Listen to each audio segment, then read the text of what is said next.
లో కారుణ్య నియామకాల ప్రక్రియను పునఃప్రారంభించే అవకాశం ఉంది. తమ సమస్యల్ని పరిష్కరించకపోతే సమ్మె చేయాల్సి వస్తుందన్న కార్మిక సంఘాల అల్టిమేటంతో యాజమాన్యం దిగొచ్చి చర్చలు జరిపింది.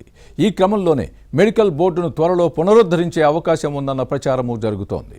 సింగరేణి కార్మికులకు యాజమాన్యం ఇస్తోన్న భరోసా ఏంటి? కార్మికుల్ని తొలగిస్తారని జరుగుతోన్న ప్రచారంపై ఇచ్చిన స్పష్టత ఏంటి? కొత్త గనుల్ని ప్రారంభించేందుకు చేపట్టిన చర్యలు ఎంతవరకు వచ్చాయి? కేంద్ర పర్యావరణ అటవీ శాఖ అనుమతులు సమస్యగా మారాయా? పూర్తి వివరాలు ఈ స్టోరీలో చూద్దాం. సింగరేణిలో బొగ్గు ఉత్పత్తి తగ్గిపోతోంది. కొత్త గనుల తవ్వకాలను కేంద్రం నుంచి అనుమతులు రావడంలో జాప్యం జరుగుతుంది. దీంతో కార్మికుల్లో ఆందోళన పెరిగింది. ఉద్యోగులను తొలగిస్తారేమోనన్న భయం ఎక్కువైంది. అలాగే అనారోగ్యంతో బాధపడుతున్న కుటుంబాలపై ఆధారపడిన వారికి ఇచ్చే కారుణ్య నియామకాలు నిలిచిపోయాయి. దీంతో తమ సమస్యలను పరిష్కరించపోతే సమ్మె చేస్తామన్న కార్మిక సంఘాల హెచ్చరికతో సంస్కరణలపై యాజమాన్యం వెనక్కి తగ్గింది. అదనపు కార్మికుల తొలగింపు యోచన, మెడికల్ బోర్డు నిలిపివేత లాంటి నిర్ణయాలపై కార్మిక కుటుంబాల్లో తీవ్ర వ్యతిరేకత వ్యక్తమవుతుంది. ఇవన్నీ కాంగ్రెస్ కు ఇబ్బందిగా మారాయి. యాజమాన్యం కఠిన నిర్ణయాలతో రాజకీయంగా నష్టపోతామని కోల్ బెల్ట్ ఎమ్మెల్యేల్లో ఆందోళన నెలకొంది. మరోవైపు సమస్యల పరిష్కారం కోసం కార్మిక సంఘాలు సమ్మె చేస్తామని అల్టిమేటం జారీ చేశాయి.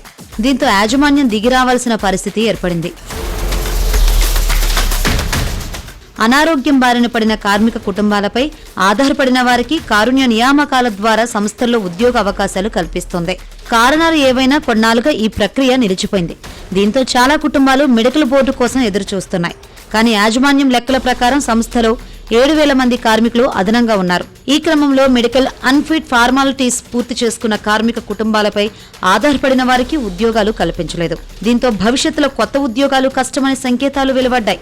ఉన్న ఉద్యోగాలను సంస్థ ఓడగొట్టేలా ఉందన్న భావన కార్మికుల్లో బలపడింది.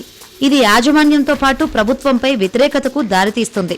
దీంతో ఇటీవల హైదరాబాద్లోని సింగరేణి భవన్లో కార్మిక నేతలతో యాజమాన్యం సమావేశమై చర్చించింది.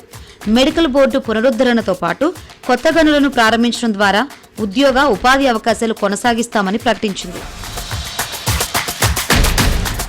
పాత గనులు మూతపడుతున్న క్రమంలో ఉత్పత్తి తగ్గిపోతుంది. ఈ లోటును భర్తీ చేయడానికి కొత్త గనులను ప్రారంభించాలని రాష్ట్ర ప్రభుత్వం ప్రణాళికలను సిద్ధం చేసింది.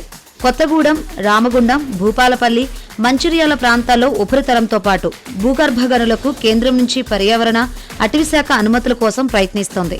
2027-28 ఆర్థిక సంవత్సరం నుంచి వీటిని ప్రారంభించేలా చర్యలను వేగవంతం చేయాలని సంస్థ నిర్ణయించింది.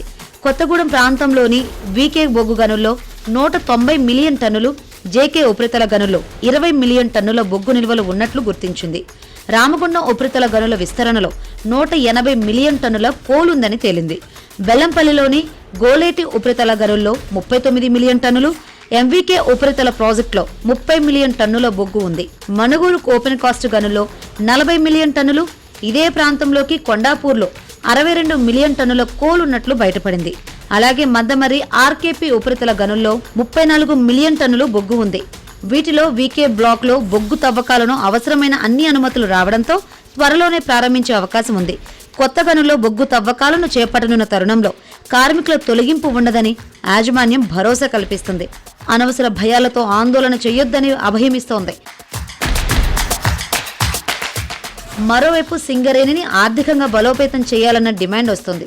ఇందుకు సంస్థకు రావాల్సిన 54,000 కోట్ల బకాయిలను ప్రభుత్వం నుంచి రాబట్టాలని కార్మిక సంఘాల జేఏసీ డిమాండ్ చేస్తుంది. అయితే నూతన గనుల ఏర్పాటుతో 20 ఏళ్ల పాటు సంస్థ భవిష్యత్తుకు ఎలాంటి ఢోకా ఉండదని సింగరేణి యాజమాన్యం చెబుతుంది. మొండి బకాయిలు వసూలు చేస్తే తప్ప సంస్థ మనుగడ సాధించేలా లేదు. రాబోయే రోజుల్లో ఏం జరుగుతుందో చూడాలి.